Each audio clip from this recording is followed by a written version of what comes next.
بدے دستے یقین اے دل بدستے شاہ جیلانی نحمده ونصلي ونسلم على سيدنا ومولانا محمد رسوله النبي الأمين المكين الحنين الكريم الرؤوف الرحيم. أما بعد، فأعوذ بالله من الشيطان الرجيم. بسم الله الرحمن الرحيم. ألا إن أولياء الله لا خوف عليهم ولا هم يحزنون.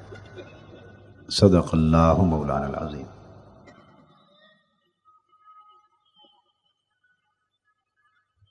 محترم المقام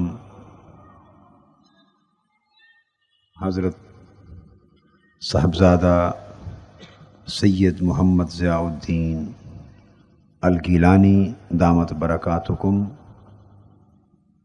لخت جگر قدرت الاولیاء، قطب العالم، شیخ المشائخ، سید السادات حضور سیدنا طاہر علاء الدین الگیلانی البغدادی رضی اللہ تعالی عنہ، جملہ مشائخ علماء کرام، معزز خواتین و حضرات اور عزیزان گرامی قدر،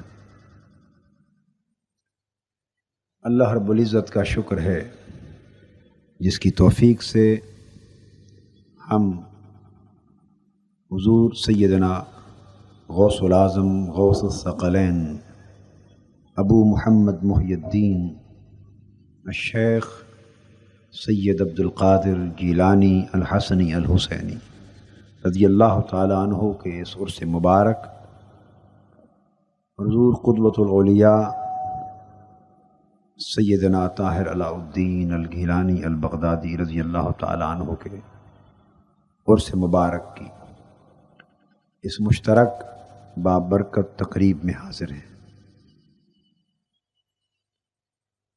اور اس تقریب میں ہمارے ساتھ اس تقریب کی سرپرستی فرمانے کے لیے اور ہماری خوش نصیبی اور خوش بختی کو اور بڑھانے کے لیے حضور قدوۃ الاولیاء رضی اللہ تعالی عنہ کے نور نظر، آپ کے دل و نگاہ کی راحت، آپ کے نہایت ہی پیارے صاحبزادے حضرت صاحبزادہ سید محمد ضیاء الدین بھی تشریف فرما ہیں۔ مختصر سے وقت میں حضرت صاحبزادہ صاحب قبلہ کے ارشاد کے مطابق 15-20 منٹ کے لیے سیدنا غوث العظم رضی اللہ تعالی عنہ کی شان اقدس اور آپ کو فیوزات رسالت جو نصیب ہوئے اور بارگاہ رسالت مآب صلی اللہ علیہ وآلہ وسلم میں آپ کو جو نسبت میسر آئی، اس حوالے سے اور کچھ حضور قدوۃ الاولیاء رضی اللہ تعالی عنہ کی نسبت حضور غوث پاک کی بارگاہ سے، اس پر مختصر سی بات کروں گا۔ حاضرین محترم، کائنات ولایت میں حضور سیدنا غوث العظم شیخ عبد القادر جیلانی رضی اللہ تعالی عنہ کی ذات اقدس ایک مرکز اور محور کا درجہ رکھتی ہے۔ جیسے پرکار سے ایک دائرہ بنایا جاتا ہے اور اس دائرے کے اندر جس نقطے پر پرکار کو آپ رکھ کے گھماتے ہیں وہ ایک محور ہوتا ہے جس کے گرد پرکار گھومتی ہے اور جس کے ساتھ دائرہ بنتا ہے۔ دائرہ ولایت میں مرکز و محور حضرت مولا علی شیر خدا رضی اللہ تعالی عنہ اور ائمہ اطہار اہل بیت کے بعد دائرہ ولایت اولیاء میں سیدنا غوث العظم رضی اللہ تعالیٰ عنہ کا مقام مرکز کا ہے۔ ولایت کا سارا دائرہ آپ کی ولایت عظمیٰ اور غوثیت کبریٰ کے ارد گرد گھومتا ہے، اور آپ کی اپنی ولایت حضور سیدنا علی شیر خدا رضی اللہ تعالی عنہ کے فیوضات ولایت کی نمائندگی ہے، ان کی مظہریت، اور آپ کا قدم ولایت محمدی صلی اللہ علیہ وآلہ وسلم کی راہ پر ہے۔ حضور سیدنا غوث العظم رضی اللہ تعالی عنہ نے فرمایا لکل ولی لہ قدم و انی علی قدم النبی بدر الکمال، جتنے اولیاء کرام ہو گزرے ہیں ہر ولی کی ولایت کے لیے ایک قدم ہوتا ہے، یعنی اس کی ولایت کا ایک مزاج، اس کی ولایت کی ایک سمت، اس کی ولایت کا ایک راستہ ہوتا ہے۔ متبع اور پیروکار تو ہر ولی حضور نبی اکرم صلی اللہ علیہ وآلہ وسلم ہی کی ذات پاک کا ہوتا ہے۔ امت محمدی صلی اللہ علیہ وآلہ وسلم قیامت تک حضور علیہ الصلوۃ والسلام کی امت میں جتنے اولیاء کرام آئے، جتنے ہیں اور جتنے قیامت تک ہوں گے،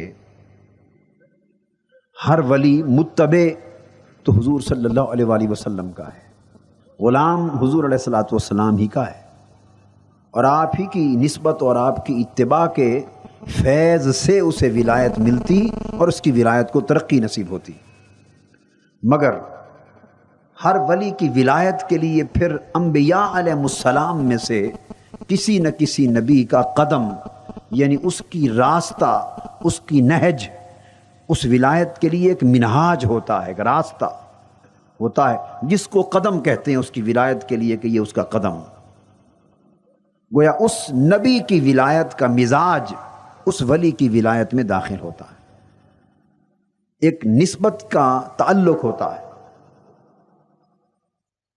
تو کسی ولی کی ولایت اس نسبت سے عیسوی ہوتی کہلاتی، کسی نبی کی ولایت موسوی ولایت کہلاتی، کسی نبی کی ولایت ابراہیمی ولایت کہلاتی، اور پھر اس نبی کے ولایت کے احوال میں اس نبی کے نبوت کے احوال کا رنگ منتقل ہوتا ہے، یعنی جو جو احوال اس نبی کی نبوت کو ملے اور اس نبی اور پیغمبر کو جو جو مقامات اور ولایت کی جو جو کیفیات اور جو جو واردات انہیں نصیب ہوئیں، وہ کیفیات، وہ واردات اور وہ احوال ان پیغمبروں، نبیوں اور رسولوں کی ولایت کے اس ولی کی ولایت میں منتقل ہوتے، جھلک نظر آتی۔ مگر حضور سیدنا غوث العظم رضی اللہ تعالیٰ عنہ فرماتے ہیں ہر ولی کے لیے ایک جدا جدا قدم ہے، مگر میرے لیے، میری ولایت کے لیے قدم محمدی صلی اللہ علیہ وسلم، علی قدم النبی بدر الکمال، میری ولایت کو قدم محمدی نصیب ہوا ہے صلی اللہ علیہ وسلم۔ حضور سیدنا غوث العظم رضی اللہ تعالیٰ عنہ خود ارشاد فرماتے ہیں کہ میں نے دیکھا کہ میری طرف انوار چلے آ رہے ہیں، نور، بہت سے نور میری طرف آ رہے ہیں اور مجھے اپنے گھیرے میں لے رہے ہیں۔ حضور سیدنا غوث العظم رضی اللہ تعالیٰ عنہ فرماتے ہیں کہ مجھے تشویش لاحق ہوئی کہ یہ انوار کیسے ہیں جو میری طرف آ رہے ہیں اور مجھے اپنے گھیرے اور احاطے میں لے رہے ہیں۔ جب میں سائل ہوا، اس تشویش کے نتیجے میں نے پوچھا اور دریافت کرنے کی کوشش کی کہ یہ انوار کیسے ہیں، تو مجھے پتہ چلا کہ اللہ رب العزت کی بارگاہ سے مجھے ولایت میں جو فتوحات نصیب ہوئی، ولایت میں جو ترقیاں اور جو کامیابیاں بارگاہ الہی سے نصیب ہوئی ہیں، ان فتوحات پر حضور صلی اللہ علیہ وآلہ وسلم بنفس نفیس مجھے مبارکباد عطا فرمانے کے لیے تشریف لا رہے ہیں۔ ان فتوحات الہیہ پر حضور علیہ الصلوۃ والسلام مجھے مبارک دینے کے لیے آقا تشریف لا رہے۔ اتنے میں فرماتے ہیں کہ میں نے دیکھا کہ سامنے ایک ممبر لگ گیا، ایک نورانی ممبر بچھا، اس ممبر پر حضور نبی اکرم صلی اللہ علیہ وآلہ وسلم جلوہ افروز ہو گئے. اب جلوہ افروز ہوئے. مجھے آقا صلی اللہ علیہ وآلہ وسلم نے فرماتے اس کے بعد مجھے اپنا ہوش نہ رہا. مجھے آقا نے اپنی بارگاہ میں طلب فرمایا اور طلب فرما کے مجھے حکم دیا، عبد القادر بیٹے عبد القادر تو واعظ کیا کر، لوگوں تک ہدایت پہنچایا کر، اور لوگوں کے احوال کے بدلنے کے لیے سلسلہ دعوت اور سلسلہ تبلیغ کا آغاز کر، تاکہ تیرے ذریعے دین کی تجدید ہو، دین زندہ ہو. حضور غوث العظم رضی اللہ تعالیٰ عنہ فرماتے ہیں میں نے عرض کیا آقا صلی اللہ علیہ وآلہ وسلم میں عجمی ہوں. یعنی ایران کے گاؤں گیلان میں حضور غوث پاک پیدا ہوئے رضی اللہ تعالیٰ. ایران کا ایک گاؤں تھا، وہاں پیدا ہوئے، عراق میں بغداد میں منتقل ہوئے، وہاں تعلیم پائی، پھر اسی کو مسکن بنایا. تو عراق بھی اس وقت عرب میں نہ تھا، عجم میں تھا. عرض کی آقا صلی اللہ علیہ وسلم میں تو اجمی ہوں، میری زبان عربی نہیں، تو میں دنیا کو کس طرح اس بات کو پہنچاؤں اور کس طرح میری بات ان کے دلوں میں اور ان کے باطن میں اور روحوں میں اترے. یہ بالکل اسی طرح کی بات تھی، درخواست تھی. یہ توجہ طلب ہے نکتہ. جیسے اللہ پاک نے سیدنا موسیٰ علیہ السلام کو بلایا اس وادی ایمن میں بقعہ نور میں جہاں اللہ کا نور چمک رہا تھا، نور چمک رہا تھا، بلا کر موسیٰ علیہ السلام کے اندر ایک گھبراہٹ پیدا ہوئی. اللہ پاک نے فرمایا اے موسیٰ گھبرا نہیں، میں تیرا رب ہوں، اللہ ہوں، غالب حکمت والا ہوں، قریب آ جا. وہی فرمائی اور فرمایا اے موسیٰ جا فرعون کے پاس، تجھے منصب رسالت پر فائز کیا جاتا ہے، اور جا کے اس ظالم کو یہ پیغام سنا دے اور بنی اسرائیل کو غلامی کی زنجیروں سے نجات دلا اور مصر کی سرزمین پر انقلاب بپا کر، اور یا اس پیغام کو پہنچا. موسیٰ علیہ السلام نے عرض کیا باری تعالیٰ میری زبان میں طلاقت نہیں ہے، روانی نہیں، تو میری زبان اتنی نہیں کھلتی، میں مؤثر اور بلیغ طریقے سے تیرا پیغام، حق کا پیغام آگے کس طرح پہنچاؤں گا کہ اگلوں کے دل میں، سینے میں، روح میں بات اتر جائے. وہی درخواست، کیسے بات پہنچاؤں گا. اس پر اللہ پاک نے موسیٰ علیہ السلام کو طلاقت لسانی عطا فرمائی، اپنے فیض الوہیت کے ساتھ نوازا.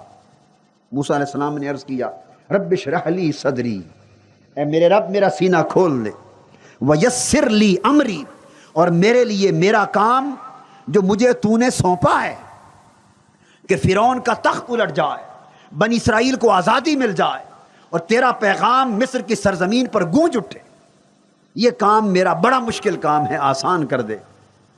واحلل عقدۃ من لسانی، اور میری زبان کی جو لکنت اور گانٹھ ہے اس کو کھول دے. یفقہوا قولی، تاکہ زبان میں روانی آ جائے، تاثیر آ جائے، پر تاثیر ہو جائے، اور جو بات زبان سے کہوں بڑے بڑے کند ذہن بھی ہوں تو ان کے دماغوں سے اتر کے ان کی روحوں تک چلی جائے، میری بات ان کے اندر اتر جائے.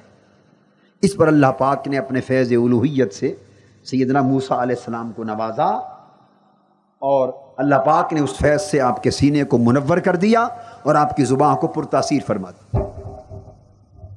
اسی طرح کی درخواست حضور نبی اکرم صلی اللہ علیہ وآلہ وسلم کے حکم پر کہ بیٹے عبد القادر اٹھ، میرے دین کو زندہ کر، اللہ کی مخلوق تک میرے دین کا پیغام پہنچا، میرا پیغام آگے پہنچا، میرا فیض آگے پہنچا، دین کو زندہ کر اور دین کی دعوت پیش کر اور لوگوں کے احوال میں انقلاب بپا کر، لوگوں کے احوال میں انقلاب بپا کر. اسی طرح آپ نے درخواست کی آقا صلی اللہ علیہ وسلم میں عجمی ہوں، زبان اتنی کھلی ہوئی نہیں، آقا اگر منصب دیا ہے، امر سونپا ہے تو ایسا فیض بھی عطا کر دے کہ میں بولوں تو لوگوں کی روحوں میں ایک ہلچل مچ جائے، ایک انقلاب آ جائے، ان کے سینوں میں میری بات اتر جائے اور ان کے احوال بدلنے لگے. اگر حضور یہ حکم دیا ہے تو پھر فیض بھی دیں. اس پر حضور علیہ الصلوۃ والسلام نے سیدنا غوث العظم رضی اللہ تعالیٰ عنہ کو اپنے قریب لے کر فرمایا عبد القادر اپنا منہ کھول. آپ نے اپنا منہ مبارک کھولا حضور علیہ الصلوۃ والسلام نے 7 مرتبہ اپنا لعاب دہن مبارک آپ کی زبان میں منہ میں ڈال دیا. اپنا لعاب دہن، لعاب مبارک 1 بار 2 بار 7 بار سیدنا غوث پاک رضی اللہ تعالیٰ عنہ کی منہ مبارک میں ڈالا. اور جب فارغ ہوئے پھر سیدنا علی شیر خدا رضی اللہ تعالیٰ عنہ آگے بڑھے. انہوں نے فرمایا بیٹے عبد القادر پھر منہ کھول. آپ نے 6 مرتبہ اپنا لعاب دہن مبارک ان کے منہ میں ڈالا. حضور سیدنا غوث العظم رضی اللہ تعالیٰ عنہ نے عرض کیا دادا جان ابا جان، عرض کیا آقا حضور علیہ السلام نے 7 مرتبہ ڈالا ہے، آپ نے 1 بار کم ڈالا ہے 6 مرتبہ. فرمایا میں یہ بے ادبی نہیں کر سکتا، عدد بھی حضور کے برابر نہیں کر سکتا صلی اللہ علیہ وسلم. بس آقا نے 7 بار ڈالا، میں نے 1 بار کم ڈالا. اس سے پتہ چلا کہ سیدنا غوث العظم رضی اللہ تعالیٰ عنہ کو نبوی فیضان بھی عطا ہوا اور علوی فیضان بھی عطا ہوا. فیضان نبوت نے بھی آپ کا سینہ روشن کیا اور فیضان علویت نے بھی آپ کا سینہ روشن کیا. حضور غوث پاک رضی اللہ تعالیٰ عنہ فرماتے ہیں کہ لعاب دہن رسول صلی اللہ علیہ وسلم اور لعاب دہن علی رضی اللہ تعالیٰ عنہ میرے اندر جانے کی دیر تھی کہ سینے میں معرفت کے سمندر ابل پڑے، سمندر معجزن ہو گئے، زبان سے چشمے معرفت کے نکل پڑے اور ایسی زبان گویا ہوئی کہ پھر ایک مجلس میں سیدنا غوث پاک وعظ فرماتے 70 جنازے اٹھ جاتے ہیں، روحوں میں ہلچل مچ جاتی.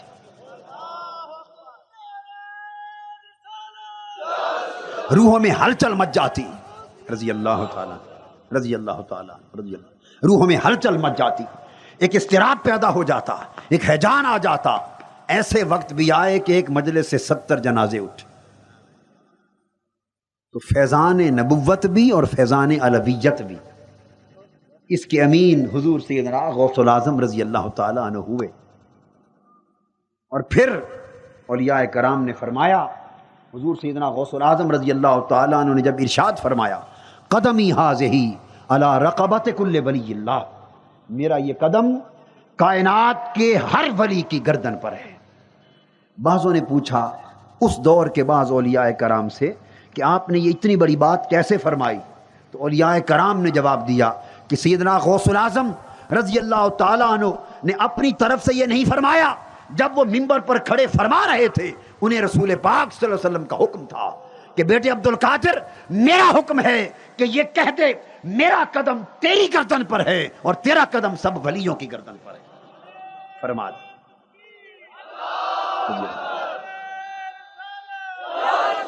تو یہ امر رسول سے فرمایا غوث العظم رضی اللہ. آپ نے امر رسالت مآب سے فرمایا، امر نبوت سے فرمایا. حضور کا حکم تھا اس وقت فرما دے، چونکہ فرما وانی علی قدم النبی بدر الکمال، میں حضور کے قدم پر ہوں اور حضور کا قدم میرے کندھوں پر ہے اور میرا قدم ہر ولی کے کندھوں پر ہے. تو مطلب یہ ہوا کہ ہر ولی کے کندھوں پر حضور علیہ الصلوۃ والسلام کا قدم ہے، ہر ولی کے کندھوں پر حضور صلی اللہ علیہ وآلہ وسلم کا قدم ہے، مگر بواسطہ غوث پاک رضی اللہ تعالیٰ. حضور غوث پاک رضی اللہ تعالیٰ عنہ کے واسطے سے ہر ایک کو قدم نبوت اس کے کندھوں پر عطا ہوا ہے. حضور سیدنا غوث العظم رضی اللہ تعالیٰ عنہ کا یہ مقام آپ فیضان رسالت مآب صلی اللہ علیہ وآلہ وسلم اور فیضان علی شیر خدا، فیضان اہل بیت نبوی صلی اللہ علیہ وآلہ وسلم کے امین ہوئے. اور اس فیض کو آقا نے ساری کائنات میں بانٹا، ساری کائنات میں حضور غوث پاک رضی اللہ تعالیٰ عنہ نے بانٹا. پھر اس دور میں حضور سیدنا غوث العظم رضی اللہ تعالیٰ عنہ کے فیضان کے امین آپ کے پھر بیٹے، آپ کے نامور فرزند ارجمند حضور قدوۃ الاولیاء سیدنا طاہر علاء الدین الگیلانی حضور غوث پاک کے فیضان کے امین ہوئے. حضور سیدنا طاہر علاء الدین الگیلانی رضی اللہ تعالیٰ عنہ کے دادا جان، بلکہ آپ کے پردادا حضرت سیدنا علی نقیب الاشراف رضی اللہ تعالیٰ عنہ، حضور کے پردادا، ان کا اسم گرامی تھا سیدنا علی نقیب الاشراف.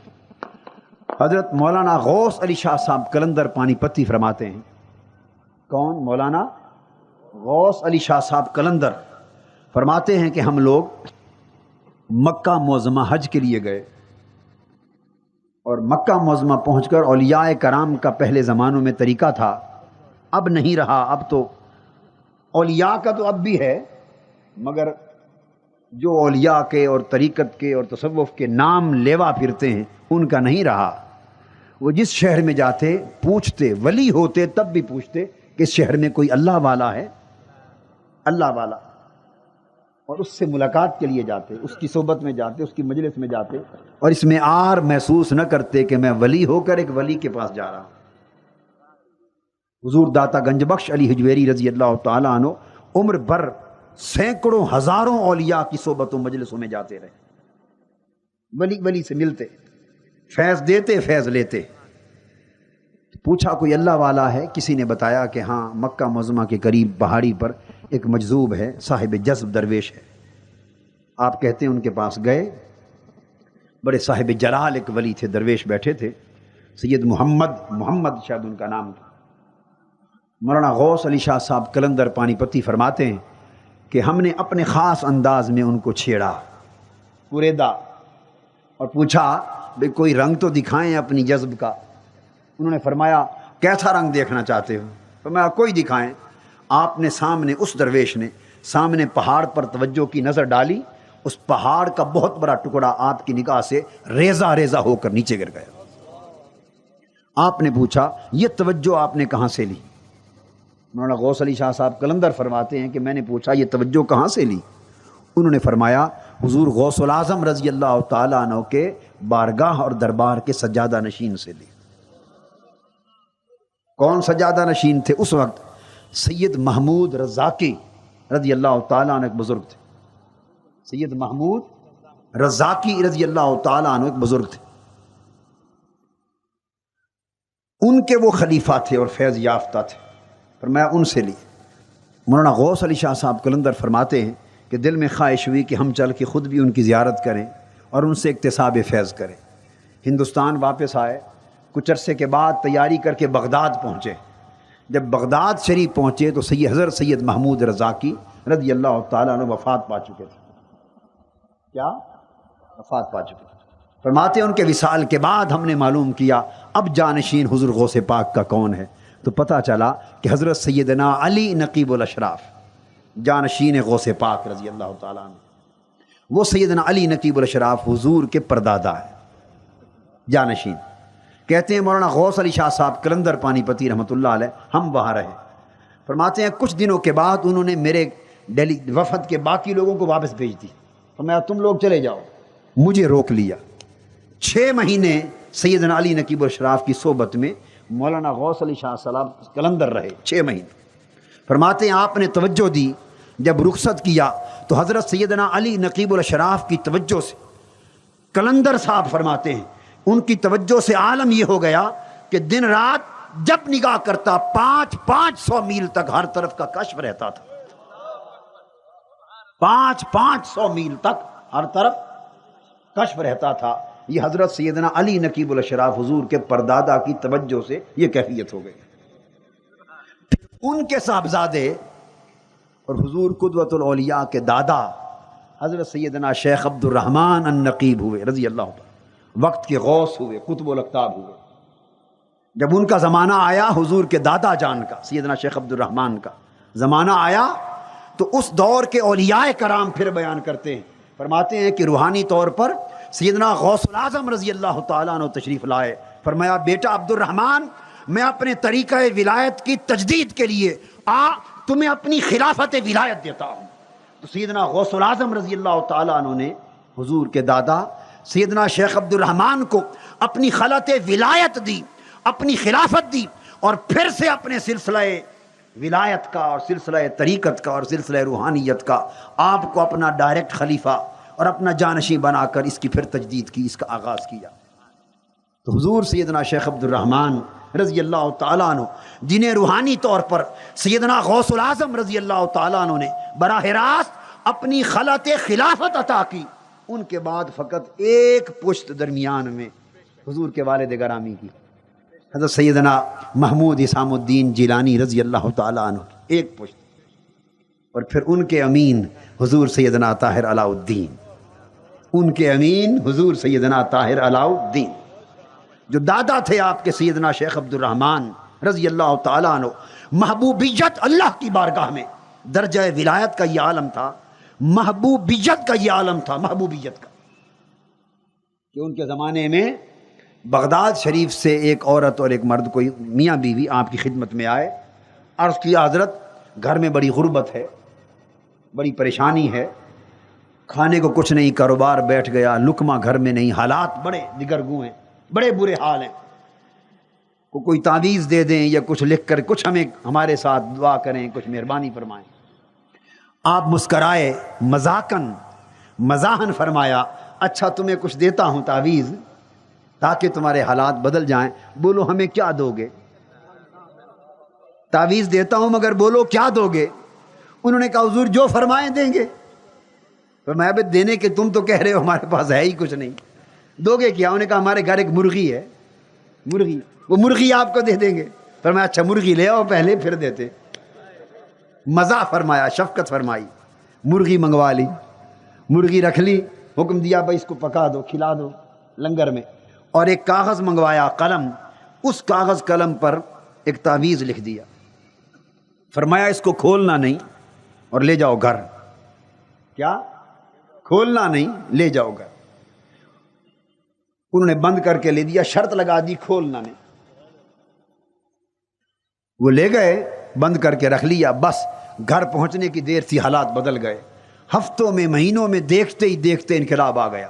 وہ گھرانہ جو غریب ترین گھرانہ محلے کا تھا، وہ محلے کا امیر ترین گھرانہ بن گیا۔ اللہ نے رزق کے دروازے کھول دیے، فتوحات دے دی ظاہری اور باطنی، کاروبار بن گئے، امیر ہو گئے، لوگ پریشان، علاقے کے ارد گرد کے جو پیر تھے وہ پریشان کہ یہ کون سا تعویذ بڑے پیروں سے لے آئی ہے بی بی، بڑے پیروں سے، کہ مہینوں میں انقلاب آ گیا ہے۔ اس تعویذ کا تو ہمیں بھی پتہ چلنا چاہیے تاکہ گر ہمارے ہاتھ میں آئے، ہم بھی لوگوں کو تعویذ کر دیں تو ہماری تو بڑی کمائی چمکے گی، دکان چمک جائے گی۔ پیچھے پڑ گئے کہ یہ تعویذ کہیں سے چرا کر پڑھنا چاہیے کہ اندر کیا لکھا ہے۔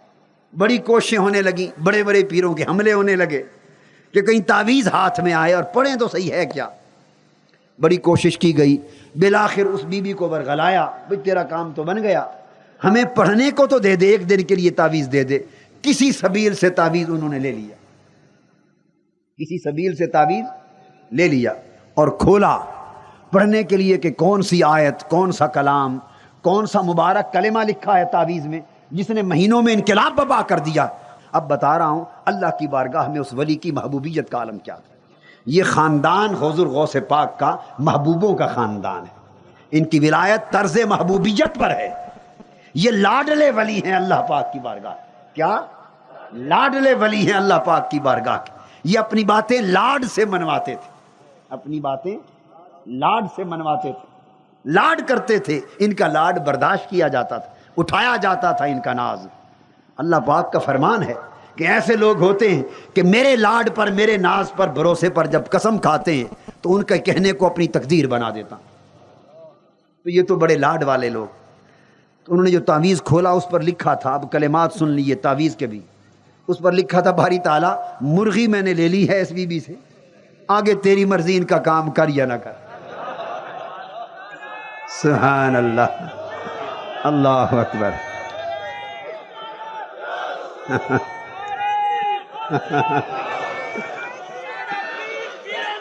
بس یہ تعویذ ہے، اسی پر ختم کرتا ہوں۔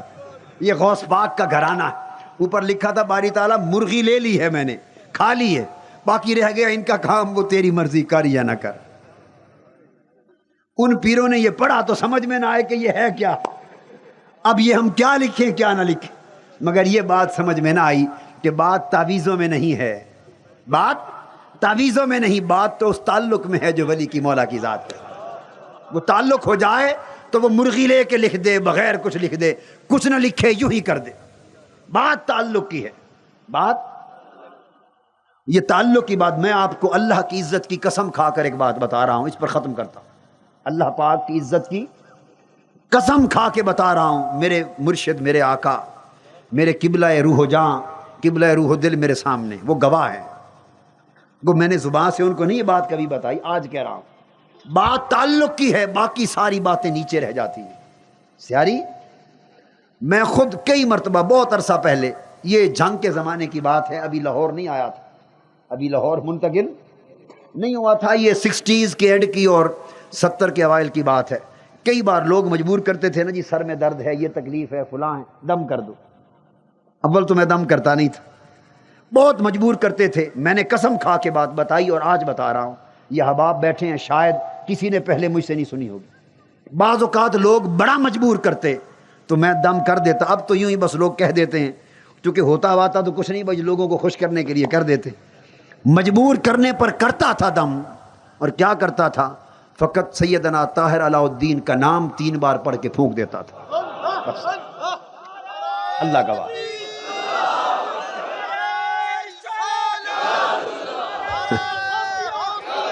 حضور کا نام پڑھ کے پھونکتا تھا، اور جب بھی آپ کا نام پڑھ کے پھونکا جس چیز پر وہی کام ہو گیا۔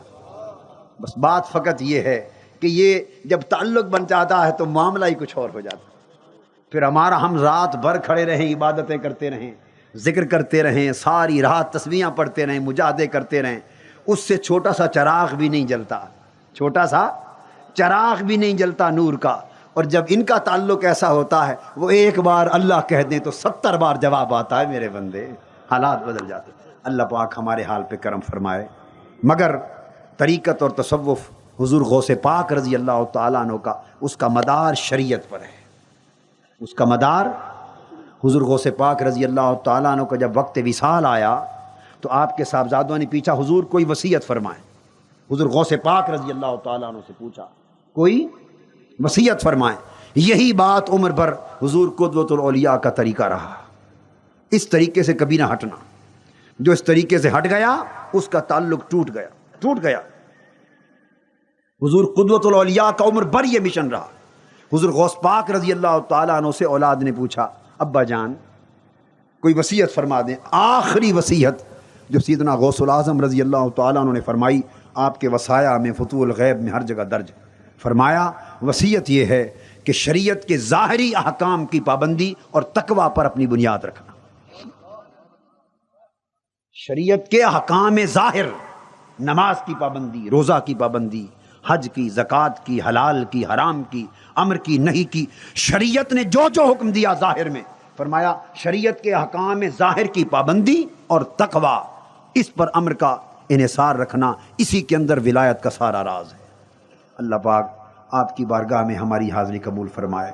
اور میں نے حضور قدوۃ الاولیاء سیدنا طاہر علاء الدین رضی اللہ تعالیٰ عنہ کی بارگاہ میں، یہ 67 68 یا 69 کے زمانے کی بات ہے، میں طالب علم تھا، میں کوئٹہ میں حضور کی خدمت میں اس رات تھا اکیلا، اور خط لکھنے والا اتفاق سے چھٹی پر تھا، خط لکھنے والا خادم اس اتفاق سے چھٹی پر تھا۔ حضور صاحبزادہ سید محمد ضیاء الدین چھوٹے سے تھے اس وقت، میں جا کے ہم کبھی عرض کرتے تھے حضور شہزادے کی زیارت تو کرائیں، تو حضور ان کو باہر نہیں آنے دیتے تھے، تو مجھے فرمایا اچھا آپ کو کرائے گا، لوگوں کو نہیں دکھاتا، آپ کو کرائے گا۔ میں نے کہا حضور کرا دیں۔ تو ایک روز میں کمرے میں دربار شریف میں لیٹا تھا، تو میرے پاس کمرے میں تشریف لائے، چپکے سے فرمایا طاہر آؤ میرے ساتھ، لے گئے ایک برآمدے میں۔ میں نے کہا پتہ نہیں کیا راز کا ماجرا ہے، برآمدے میں لے گئے اور وہاں جا کے یہ کھڑے تھے، چھوٹے سے تھے، فرمایا یہ محمد ہے، اس کو دیکھو۔ سبحان اللہ، یہ ہمارا محمد ہے، اس کو دیکھو۔ یہ اس زمانے کی بات بتا رہا ہوں۔ اس رات اکیلا تھا، حضور تشریف لائے، فرمایا، اور اس وقت میں نہ پروفیسر تھا نہ ڈاکٹر تھا، نہ پروفیسر تھا نہ ڈاکٹر تھا، کچھ بھی نہیں تھا، تب بھی مریض تھا، اب بھی مریض ہی ہوں، مریض تھا اور کچھ بھی نہ تھا۔ یونیورسٹی میں طالب علم تھا، فقط ایک بات بتا رہا ہوں، یونیورسٹی میں طالب علم تھا، نہ ابھی ایم اے کیا تھا، اور پی ایچ ڈی تو بعد کی باتیں ہیں، پروفیسریاں سب بعد کی باتیں ہیں، ابھی تو طالب علم تھا یونیورسٹی میں۔ اس وقت مجھے ڈاکٹر صاحب کہہ کے بلاتے، ماتے ڈاکٹر صاحب بات سنو۔ میں نے ایک روز عرض کیا حضور میں کس چیز کا ڈاکٹر ہوں، میں تو ابھی پڑھ رہا ہوں یونیورسٹی میں، نہ ایم بی بی ایس نہ پی ایچ ڈی، ڈاکٹر کس طرح ہو گیا؟ حضور نے فرمایا آپ ڈاکٹر ہیں۔ اس وقت گمان میں بھی نہ تھا کہ یہ کیا پی ایچ ڈی اور کیا ہوگا۔ مجھے فرمانے لگے طاہر آج ہمارا کاتب نہیں ہے، ہم آپ کو تکلیف دیتا ہے، میں نے کہا حضور فرمائیے کیا؟ فرمایا ہم آپ کے پاس بیٹھے گا، خط لاتا ہے، کھول کے اس کا جواب لکھوائے گا، آپ ہمارا کچھ خط لکھ دو۔ میں نے کہا حضور اس سے بڑی خوش قسمتی کیا ہے، لکھ دیں۔ حضور رات کو خط لائے، میں لکھنے بیٹھ گیا۔ ان خطوں میں ایک خط آیا، اس میں کسی نے لکھا کہ ایک شخص ولایت کا دعویٰ کرتا ہے، اپنی کرامتیں بیان کرتا ہے، کہتا میں ولی ہوں، بہت بڑے میرے درجے ہیں اور میری یہ کمالات ہیں، مگر شریعت کی پابندی نہیں کرتا، اور کہتا ہے کہ جب میں اتنا بڑا ولی اور صاحب کرامت ہوں، صاحب کمال ہوں، میرے اوپر شریعت، نماز، روزہ یہ پابندیاں نہیں ہیں، تو کرامتیں دکھاتا ہے اور اس طرح کے مختلف معاملات کرتا ہے، اس کے بارے میں کیا حکم ہے؟ حضور نے مجھے فرمایا طاہر لکھو، جو شخص جتنے بڑے کمال رکھے مگر شریعت محمدی کا پابند نہیں ہے، نماز، روزہ، احکام ظاہری شریعت کے اس کے اندر نہیں، اور دعویٰ کرتا ہے، فرمایا لکھ دو وہ شیطان ہے، شیطان ہے، وہ شیطان ہے، اس کا کوئی تعلق ولایت اور طریقت کے ساتھ نہیں۔ تو بولو، ہم تو اس طریقت اور اس روحانیت، اس تصوف اور اس ولایت کی راہ کی گرد کو چومنے والے، اس راہ پر چلنے والے ہیں۔ یہی سبق ہمارے مرشد پاک کا تھا، اسی پر آپ کی پوری حیات مبارکہ بھی تھی، اسی پر پوری حیات مبارکہ بھی تھی۔ ایک ایک قدم آپ کا اٹھتا شریعت اور سنت کے مطابق اٹھتا، ایک ایک قدم شریعت اور سنت کے مطابق اٹھتا۔ یہی ولایت کا عمل حضور غوث پاک رضی اللہ تعالیٰ عنہ کا۔ اللہ پاک ہمیں اسی پر زندہ رکھے، اسی پر موت دے، اور حضور کے شہزادوں کو سلامت رکھے، یہ حضور کے طریقے کو، حضور کے روش کو، آقا کی ولایت کی شمعوں کو، طریقت کی راہ کو اسی طریقے سے، اسی انداز سے چلاتے رہیں، اور یہ در آباد رہے، اور اس کے صدقے ہمیں بھی جھولیوں میں خیرات ملتی رہے۔ وما علینا الا البلاغ۔